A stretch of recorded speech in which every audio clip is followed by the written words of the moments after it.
नमस्कार। मैं डॉक्टर अशोक त्रिपाठी आपका स्वागत करता हूं अपने channel history culture historiography and research methodology में। दोस्तों, आज हम जिस टॉपिक पे डिस्कशन करने जा रहे हैं वो है मुग़ल काल में स्थापत्य कला, विशेष रूप से आ, अकबर और शाहजहां के काल की स्थापत्य कला।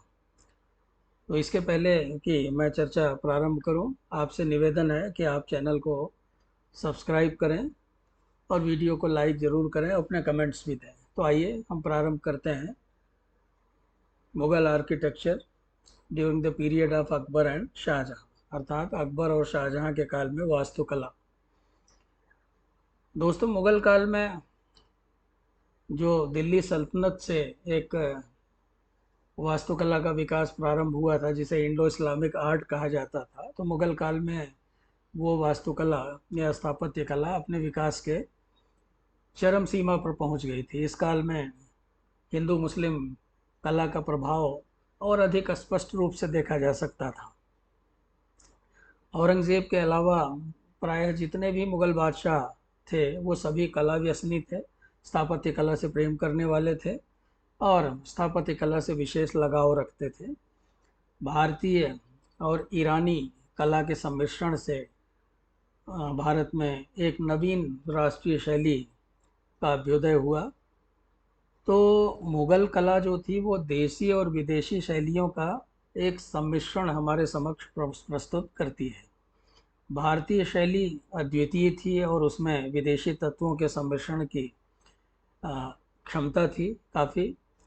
मुग़ल शैली के विषय में यह कहना कठिन है कि इसमें किन तत्वों की प्रधानता थी, लेकिन सल्तनत काल के इमारतों की परीक्षण करें अगर तो हम ये देखते हैं कि उनकी सजावट, बनावट, चित्रकारी, सौंदर्य, मीनाकारी और जो चमक दमक थी उसमें, और मुग़ल काल की इमारतों में अगर हम इन बातों को देखें तो उनमें अंतर स्पष्ट हो जाता है। अर्थात दूसरे शब्दों में हम ये कहें तो मुग़ल कला जो थी या मुग़ल वास्तुकला जो थी वो अधिक भड़कीली और श्रृंगारपूर्ण थी।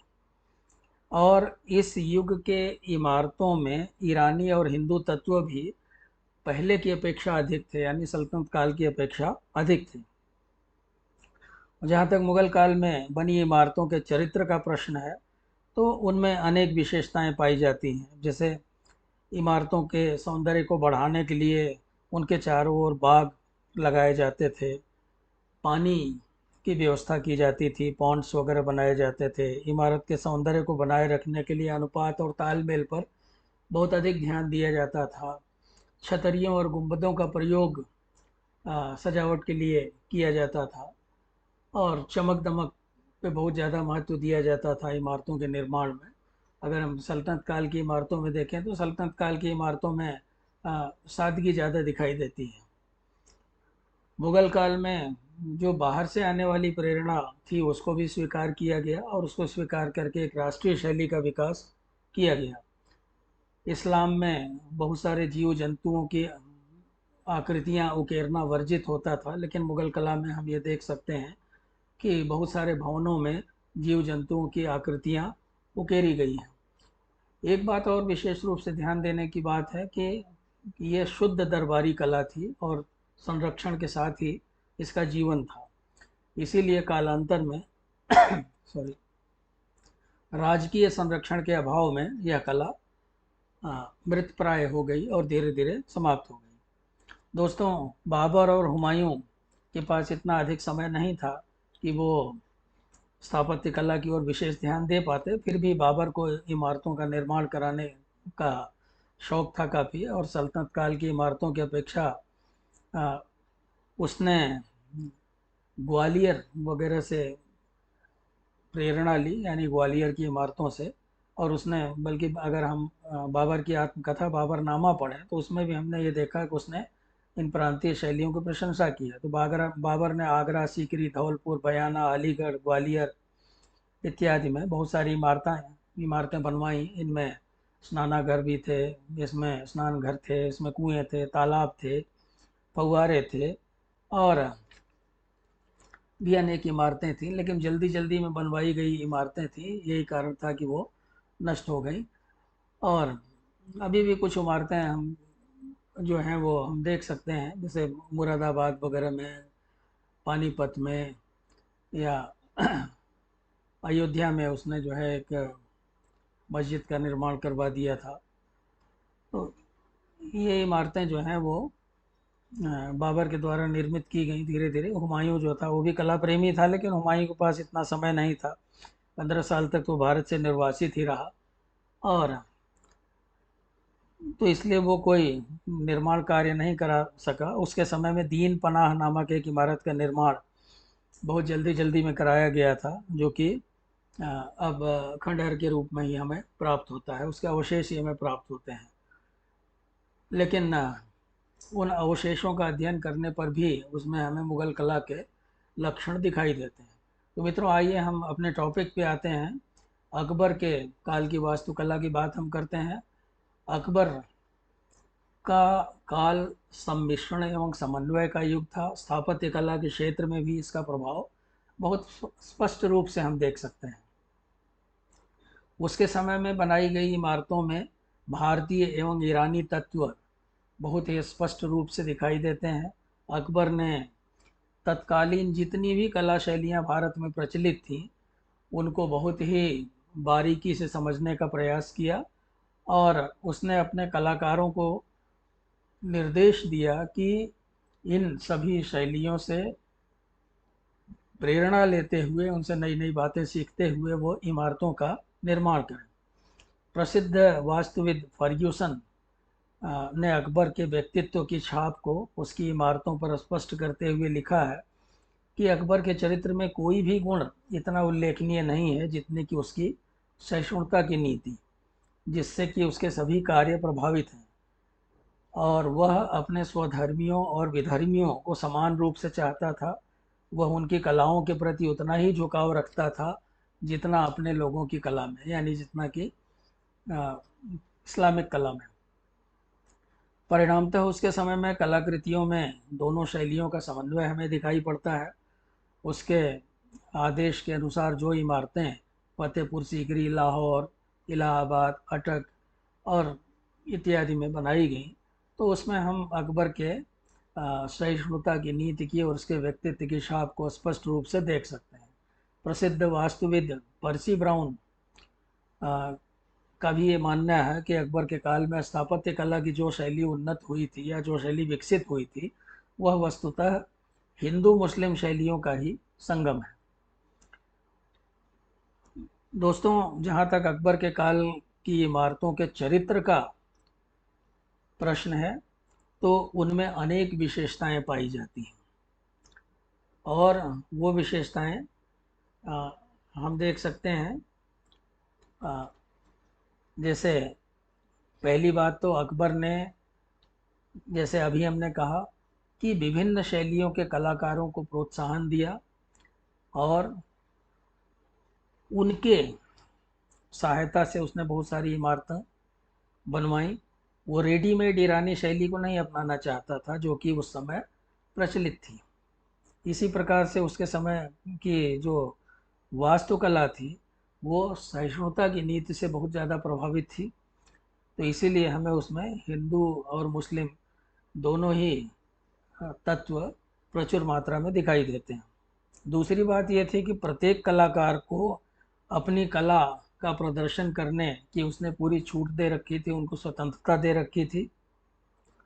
इसके परिणाम स्वरूप उसके समय की इमारतों में कुछ तो हम ये देखते हैं कि विशुद्ध हिंदू शैली में निर्मित भवन है, और कुछ ईरानी शैली और हिंदू शैली के मिले जुले तत्वों से बने हुए भवन हैं।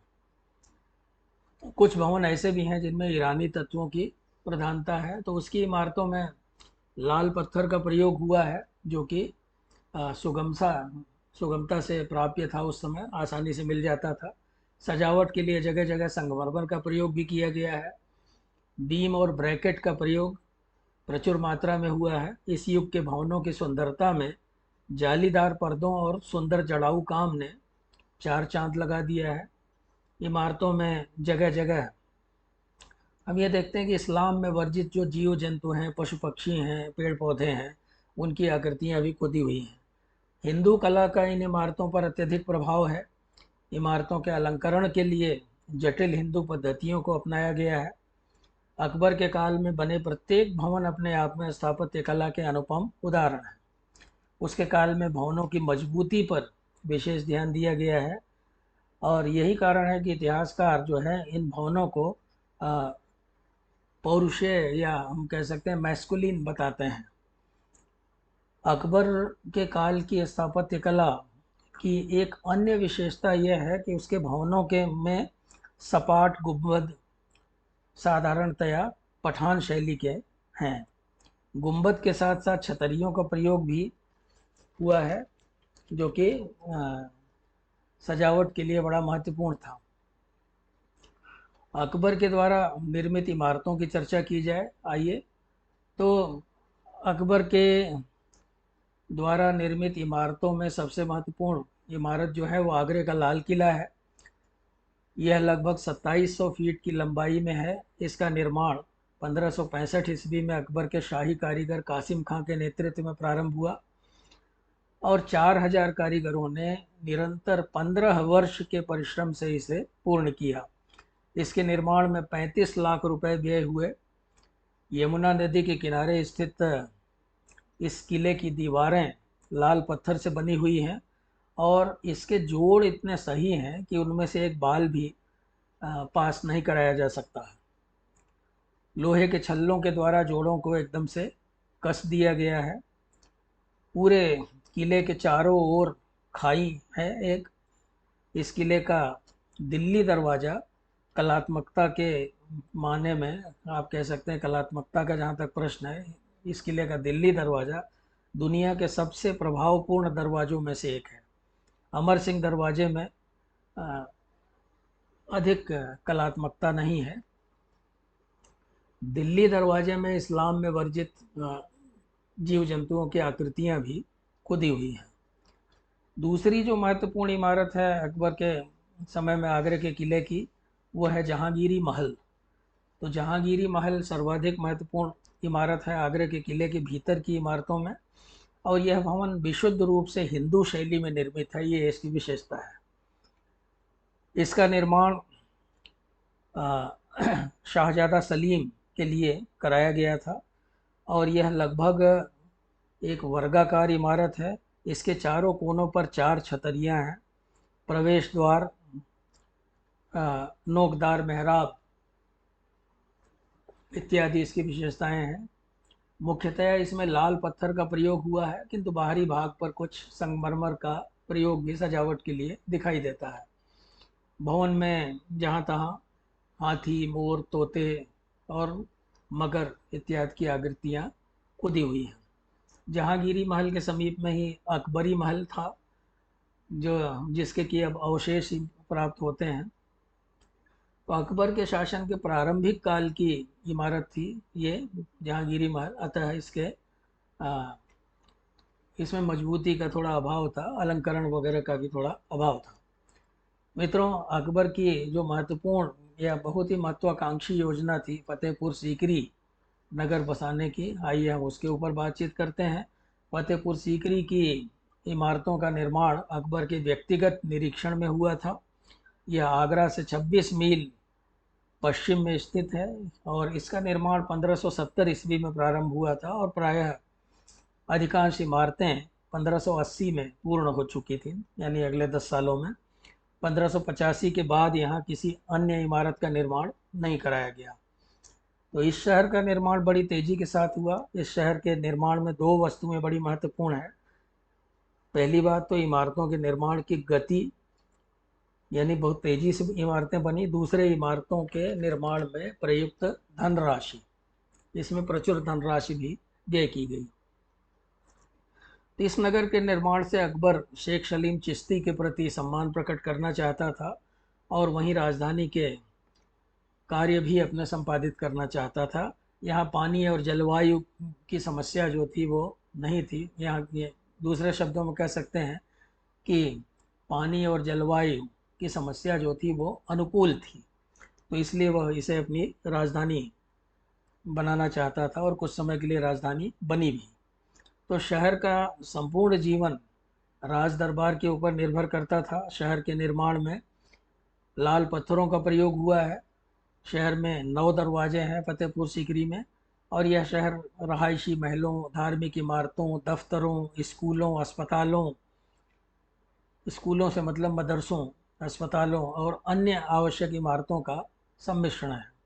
लाल पत्थर से सजी हुई जो फतेहपुर सीकरी नगरी है, वो इतिहासकारों के अनुसार दुल्हन के समान प्रतीत होती थी, और मुगल काल की इमारतों में इसे ताजमहल के पश्चात दूसरी श्रेणी का इमारत स्वीकार किया जाता था।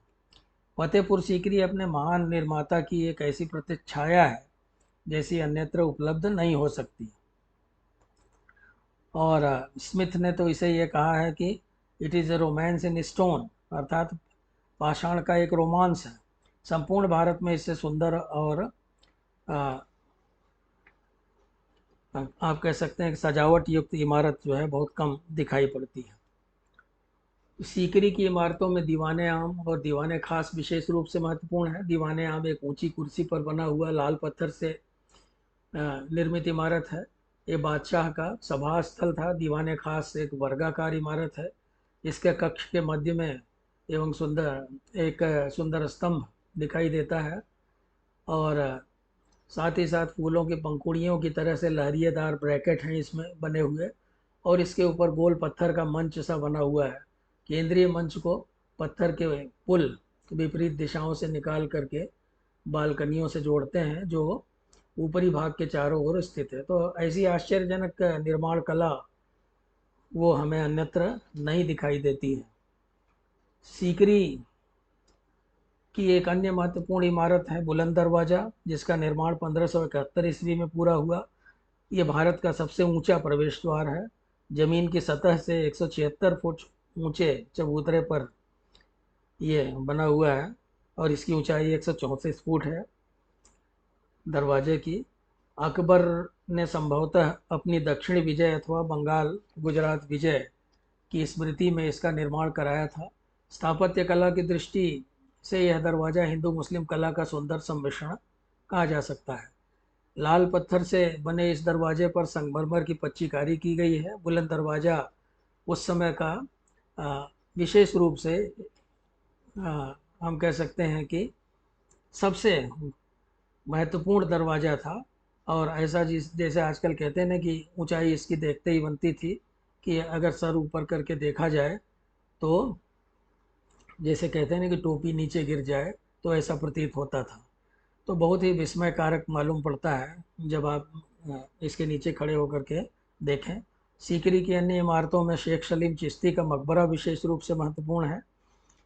सफ़ेद संगमरमर से बना यह मकबरा अत्यंत आकर्षक है। पर्सी ब्राउन का विचार है कि प्रारंभ में यह मकबरा भी लाल पत्थर का बना था, किंतु बाद में अकबर के उत्तराधिकारियों ने इसे वर्तमान स्वरूप प्रदान किया। तो इसकी निर्माण योजना वर्गाकार है। कब्र कक्ष का व्यास 5 मीटर है, और इसके ऊपर एक सुंदर गुंबद है। संपूर्ण इमारत में हिंदुत्व का प्रभाव देखा जा सकता है। फर्श की डिजाइन, जालीदार पर्दे इत्यादि इसकी सुंदरता को अद्वितीय बना देते हैं। मकबरे की कब्र पर लकड़ी की चांदनी पर आप सीप का बड़ा सुंदर जड़ाऊ काम देख सकते हैं। फर्गुसन का मानना है कि इमारत के विभिन्न अंग इस्लाम धर्म की बौद्धिकता और गंभीरता की अपेक्षा मंदिर निर्माणकर्ता की मुक्त कला का अनुमान प्रस्तुत करते हैं। सीकरी के अन्य अनेक इमारतों में महत्वपूर्ण है जोधाबाई का महल, इस्लाम खां का मकबरा, जामा मस्जिद, मरियम की कोठी, बीरबल का महल इत्यादि। अकबर ने बहुत सारे किलों के निर्माण भी करवाए दोस्तों, और किलों का निर्माण जो है मुख्य रूप से आगरे का किला, जिसकी अभी हमने चर्चा की ही, और 1583 में इलाहाबाद में एक किले का निर्माण करवाया जो अभी भी विद्यमान है यमुना नदी के किनारे। तो यमुना नदी के किनारे एक अनियमित घेरे में स्थित है यह किला। इसमें हिंदू तत्वों की प्रधानता है। इसके खंभों का प्रबंध सराहनीय है। इसमें जालीदार जंगले से युक्त खुली हुई छत है, और यह किला भली भांति अलंकृत है। अकबर के वैभव को, अकबर के समृद्धि को यह किला प्रदर्शित करता है कि इस किले के निर्माण में प्रयुक्त जो बची कुची सामग्री थी उससे अ, इलाहाबाद में ही एक अन्य भवन का निर्माण कराया गया जो कि खुसरो बाग के नाम से जाना जाता है। अजमेर में भी अकबर ने एक किले का निर्माण करवाया था। तो इन सब के अलावा अकबर ने अनेक मंदिरों का भी निर्माण कराया। ऐसा कहा जाता है कि उसने मथुरा और वृंदावन में, आगरा और सीकरी में भी मंदिर निर्माण में मदद की। मथुरा का गोविंद देव मंदिर आज भी विद्यमान है। कहते हैं कि अकबर ने उसके निर्माण में मदद की थी। राजा भारमल की पत्नी की स्मृति में उसने 1570 में सती बुर्ज का निर्माण करवाया था। तो अकबर की सहिष्णुता के कारण राजपूत जो थे वो उन्होंने भी, राजपूत शासकों ने अनेक स्थानों पर मंदिर निर्माण किए, इसकी उन्हें छूट थी। और परिणाम स्वरूप अनेक मंदिरों का निर्माण अकबर के शासनकाल में हुआ। दोस्तों, जहांगीर जो था वो, उसे वास्तुकला से उतना प्रेम नहीं था जितना कि चित्रकला से था। हालांकि उसके समय में कुछ एक इमारतें बनी थी, जैसे अकबर का मकबरा सिकंदरा में, मरियम उज जमानी का मकबरा, एतमाद उद दौला का मकबरा और जहांगीर का मकबरा इत्यादि। खान खाना का मकबरा भी जहांगीर के समय में ही निर्मित हुआ था। इनमें मुख्यतः लाल पत्थर और संगमरमर का प्रयोग हुआ था। खास करके एतमाद उद दौला का मकबरा जो है बहुत खूबसूरत है। अब आइए हम शाहजहाँ के काल की वास्तुकला की बात करें। शाह शाहजहाँ के काल में स्थापत्य कला अपनी पूर्णता को प्राप्त हो गई। इस दृष्टिकोण से शाहजहाँ का काल मध्य युग का स्वर्ण युग कहा जा सकता है। स्थापत्य कला की दृष्टि से स्थापत्य कला के सर्वोत्कृष्ट उदाहरण उसके समय में पाए जाते हैं। इस काल की स्थापत्य कला में अनेक विविधताएं थीं। संगमरमर का अधिकतम प्रयोग होने के कारण शाहजहाँ के काल को संगमरमर का युग भी कहा जाता है। अकबर के ज़माने में लाल पत्थर का अधिक प्रयोग किया जाता था। भवन निर्माण में जब वस्तु का अंतर आ गया, यानी लाल पत्थर की अपेक्षा संगमरमर का बहुत प्रयोग होने लगा, तो हम देखते हैं कि भवनों के चरित्र में भी अंतर आ गया। जैसे अभी थोड़ी देर पहले हमने कहा था आपको कि अकबर के काल के भवनों को मजबूती पे ज़्यादा ध्यान देने के कारण मैस्कुलिन कहा जाता था या पौरुषीय कहा जाता था। तो शाहजहाँ के काल के संगमरमर के भवन बहुत ही परिष्कृत एवं स्त्रैण हैं, यानी फेमिन, जिसे आप कह सकते हैं फेमनिन हैं। तो अकबर के भवनों में मजबूती पर बहुत अधिक ध्यान दिया गया है, इसलिए अकबर के काल के भवनों को मैस्कुलिन कहा गया है। परंतु इसका मतलब यह नहीं है कि शाहजहाँ के काल के भवनों में मजबूती पर ध्यान नहीं दिया गया है और केवल सुंदरता पर ही ध्यान दिया गया है। शाहजहाँ के समय में भी शक्ति या मजबूती पर भी बहुत ज़्यादा ध्यान दिया गया था। इसके अलावा पीटरा डूरा, जिसे जड़ाऊ काम कह सकते हैं, का काम भी शाहजहाँ के काल की विशेषता है। और यह काम ताजमहल में बहुत सुंदर ढंग से सामने आया है। दीवारें जो थी वो, उन पर सोने और चांदी की पॉलिश लगाई जाती थी, जो कि शाहजहाँ के काल की एक विशेषता है। तो इस प्रकार की पॉलिश हम लाल किले में और दीवाने ख़ास में देख सकते हैं। इसके अलावा दीवारों पर चित्रकारी भी शाहजहाँ के काल की अपनी एक विशेषता है और महाभारत तथा यूरोपियन चित्रकारों के चित्र दीवाने आम में पाए जाते हैं। भवनों के सौंदर्य को बढ़ाने के लिए जल और उद्यानों का प्रयोग भी इस काल की एक विशेषता थी। वास्तुकला की एक अन्य विशेषता यह थी कि बाग बगीचों का बहुत अधिक प्रयोग होता था। भवनों को सजाने के लिए जगह जगह पॉन्ड्स वगैरह बनाए जाते थे। लाल किले में नहर वशिष्ठ नाम के एक जलाशय है, जिसमें यमुना से पानी आता है और फव्वारे चलते हैं।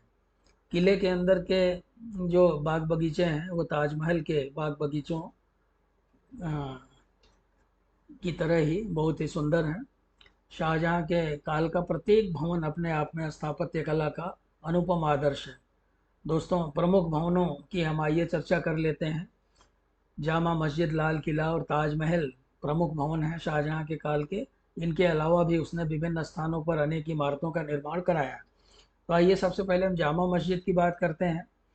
हिंदुस्तान की सबसे बड़ी मस्जिद है जामा मस्जिद। 1644 ईस्वी से 1658 ईस्वी के बीच बनी यह मस्जिद लाल पत्थर और संगमरमर का सुंदर समन्वय है। इस मस्जिद पर ईरानी स्थापत्य कला का भी प्रभाव पाया जाता है। इस मस्जिद में जगह जगह रंगीन पत्थर जड़े हुए दिखाई देंगे आपको। इस प्रकार यह मस्जिद कुल मिलाकर बहुत ही प्रभावशाली है। पर्सी ब्राउन ने जामा मस्जिद का एक दोष बताया है कि इसका जो बैकग्राउंड है, यानी जो पिछवाड़ा है, वो इस मस्जिद की भव्यता को कम करता है। इस मस्जिद की भव्यता पीछे की घनी बस्ती के कारण कुछ कम हो गई है। वैसे यह बात उतनी महत्वपूर्ण नहीं है और कुल मिलाकर निस्संदेह यह मस्जिद बहुत प्रभावशाली और भारत की सर्वोत्तम मस्जिद है। दूसरी महत्वपूर्ण इमारत शाहजहाँ के काल की जो थी वो है लाल किला, दिल्ली का। तो लाल किला आवासीय किला है। यमुना नदी के किनारे स्थित इस किले का निर्माण 1638 ईस्वी में प्रारंभ हुआ था और यह किला अपने समता या अपनी समानता तुगलकों के पैलेस फोर्ट, जिसे हम कहते तुगलकाबाद के नाम से जानते हैं, उससे करता है। किंतु भव्यता के मायने में लाल किला तुगलकाबाद से बहुत आगे है। तुगलकाबाद उसके आगे कहीं नहीं ठहरता है। ये किला लाल पत्थर से बना है। इसके अंदर की इमारतें रंग महल, दीवाने आम, दीवाने खास इत्यादि महत्वपूर्ण है। रंग महल बादशाह का आवास था और जैसा कि इसके नाम से ही पता चलता है, इसकी दीवारों पर सोने और चांदी की पॉलिश थी।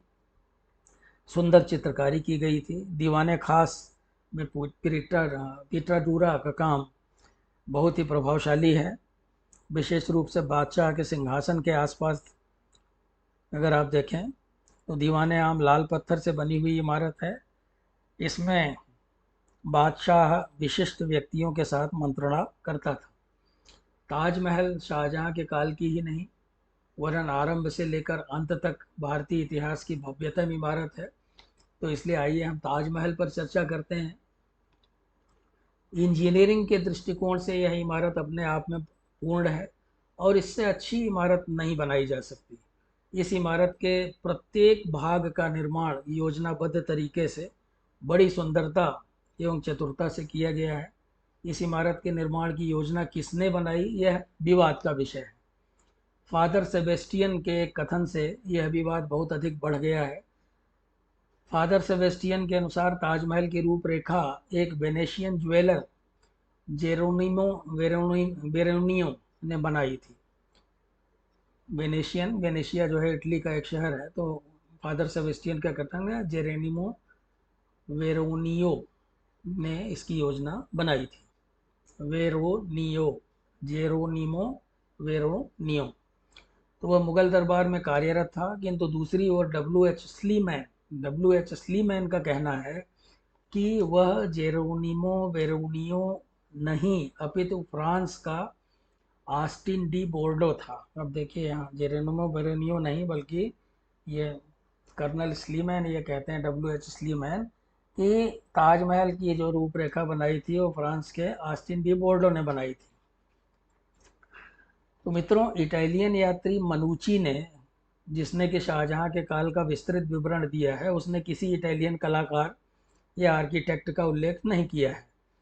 इसके अलावा 3 फ्रांसीसी यात्री भी हैं, जैसे बर्नियर ट्रेवेर्नियर इत्यादि जो भारत में आए थे, उन्होंने भी अ, किसी फ्रांसीसी आर्किटेक्ट या कलाकार का उल्लेख नहीं किया है। तो इसलिए ऐसा लगता है कि जो साम्राज्यवादी इतिहासकार थे या यूरोपियन लोग थे, उन लोगों ने जानबूझ करके ये बताने का प्रयास किया है कि ताजमहल की डिज़ाइन यूरोपियंस ने बनाई थी। तो क्योंकि अगर आप देखें तो ये फादर सेबेस्टियन और डब्ल्यू एच स्लीमैन जो है वो स्वयं अपने कथन के प्रति आश्वस्त नहीं। मित्रों, दीवाने अफरीदी नामक एक पांडुलिपि से पता चलता है कि अमानत खां शिराजी तोहरा का लेखक था, तोहरा नामक ग्रंथ का, और उसे इस कार्य के लिए विशेष रूप से बुलाया गया था। उसके अनुसार आगरा के मास्टर ईसा खां, दिल्ली के मास्टर पीसा, बनुहार जतमाल और जोरावर तथा गुंबद निर्माता रूमी और बगीचों की योजना बनाने वाले रंबल कश्मीरी ने ताजमहल की रूपरेखा तैयार की। यानी दीवाने अफरीदी का जो लेखक था वो क्या कहता है कि मास्टर ईसा खां, मास्टर पीसा, बनवार जतमाल, जोरावर और रूमी तथा रंबल कश्मीरी इत्यादि ने मिलकर के ताजमहल की रूपरेखा तैयार की। तो ताजमहल लाहौरी का जो बादशाहनामा है, बादशाहनामा, उसके अनुसार ताजमहल का निर्माण मकरमत खां के निरीक्षण में हुआ। ताजमहल का मुख्य डिजाइनर और निर्माता अहमद लाहौरी था। अहमद लाहौरी के द्वितीय पुत्र लुत्फुल्लाह मोहंदिस ने एक पुस्तक दीवाने मोहंदिस की रचना की थी, जिसमें उसने अपने पिता के सभी कार्यों का उल्लेख किया है। तो इस प्रकार यह स्पष्ट हो जाता है कि इस अद्भुत इमारत के निर्माण कर्ता जो थे वो भारतीय कलाकार ही थे। यह मुगलों की वास्तुकला का तार्किक विकास थी। इस इमारत के निर्माण के स्रोत जो थे वो हुमायूं का मकबरा, एतमादुद्दौला का मकबरा, अब्दुल रहीम खान खाना का मकबरा एवं कुछ हद तक सहसराम का मकबरा था। स्थापत्य कला की दृष्टि से ताजमहल बहुत ही महत्वपूर्ण इमारत है। 1630 ईस्वी में शाहजहां की प्रिय पत्नी मुमताज महल की मृत्यु के बाद इसका निर्माण प्रारंभ हुआ था और इसके निर्माण में पूरे 22 वर्ष लगे थे। यह इमारत 1900 बटे 1000 फीट की लंबाई और चौड़ाई वाले, यानी कि 1900 फीट लंबा, 1000 फीट चौड़ा, तो 1900 फीट लंबे और 1000 फीट चौड़े चबूतरे पर बनी हुई है ये इमारत। और यह पूरी संगमरमर की बनी हुई इमारत है। इसमें मकराना का संगमरमर लगा हुआ है। इसकी विशेषता यह है कि इसके बाहर जो सिंह द्वार बना हुआ है, यदि उसके दरवाजे पर खड़े हो जाएं तो पूरा ताजमहल उसके दरवाजे से दिखाई पड़ता है। ऐसा लगता है जैसे कैमरे से फोकस कर रहे हों। इस इमारत की सुंदरता का वर्णन शब्दों में नहीं किया जा सकता। इसकी सुंदरता वर्णनातीत है।